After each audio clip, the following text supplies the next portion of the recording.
এত উপজেলায় 3 মাসের 4টা যদি খুন হয়, স্বরাষ্ট্রমন্ত্রী আসলে কি করেন?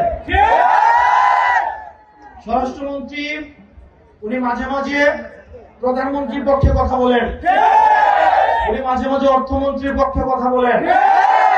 আসলে ওনার মন্ত্রণালয় নিয়ে মনে হয় ওনার কোনো চিন্তা নাই। এখন মানুষ যেভাবে বলা শুরু করছে যে এই মেঘনা উপজেলার মানুষ, আমি আজকে শুনলাম আমাকে এখানে বলছে যে এই সরকারের অনেক গুণ, মেঘনা উপজেলায় 3 মাসে 4 খুন। এই যে আমি আজকে আসলাম, মানুষ যে ব্যানারে ব্যানারে বলছে বিচার চাই, স্ত্রী তার স্বামীর হত্যার বিচার চাচ্ছে, সন্তান তার বাবা হত্যার বিচার চাচ্ছে, মা তার সন্তান হত্যার বিচার চাচ্ছে। এই বিচারটা করবে কারা? আমরা অত্যন্ত দুঃখের সাথে এবং পরিতাপের সাথে দেখতে পাচ্ছি আইন শৃঙ্খলার যে অবনতি হচ্ছে, এই ধারা যদি অব্যাহত থাকে তাহলে এই সরকারের প্রতি মানুষের আস্থা দিন দিন যেভাবে তলানিতে ঠেকছে, কিছুদিনের মধ্যেই এই আস্থা নাই হয়ে যাবে।